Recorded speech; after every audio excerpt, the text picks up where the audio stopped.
Champions ট্রফির জন্য BPL আদর্শ প্রস্তুতি নয়, জাতীয় ক্রিকেট দলের দ্বিতীয় দিনের প্রস্তুতি শেষে ঠিক এমনটাই জানান প্রধান কোচ ফিল সিমন্স।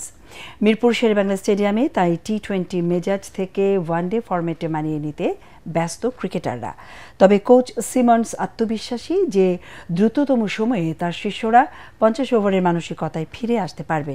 পরাগ আরমানের রিপোর্ট।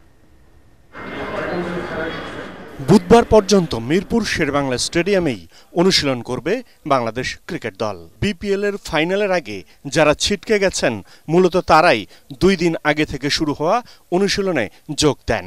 এবার এসেছেন সৌম্য সরকার, তাসকিন আহমেদ, মুস্তাফিজ সহ আরও 8 জন। টি-20 থেকে হুট করে ওয়ানডে ফরম্যাটে আসাটা বেশ চ্যালেঞ্জের বলে জানান দলের প্রধান কোচ ফিল সিমন্স। তবে শিষ্যদের উপর আস্থা আছে তার। এটা আদর্শ প্রস্তুতি নয়, তবে তারা সাদা বলের ক্রিকেট খেলে এসেছে, স্কিল নিয়ে কোনো সমস্যা নেই। আমাদের এখন মানসিকভাবে ওয়ানডে ভাবনায় আসতে হবে। আমরা সকাল বিকাল অনুশীলন করছি যাতে গেম সেন্স দ্রুত ফিরে আসে। আমাদের প্রস্তুতির প্রথম ধাপ দুবাইয়ের কন্ডিশনের সঙ্গে মানিয়ে নেওয়া। একবার সেটাতে অভ্যস্ত হয়ে গেলে পরের ধাপে পাকিস্তানের কন্ডিশনও সহজেই মানিয়ে নেওয়া যাবে। দলের সবচেয়ে বড় দুশ্চিন্তার নাম নাজমুল হোসেন শান্ত।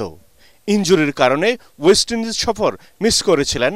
সবশেষ আন্তর্জাতিক ম্যাচ খেলেছেন গত নভেম্বরে। বিপিএলে 5 ম্যাচে রান মাত্র 41। তবে লম্বা সময় ধরে অফ ফর্মে থাকা শান্ত চ্যাম্পিয়ন্স ট্রফিতেই স্বরূপ ফিরবে বলেন বিশ্বাস কোচের।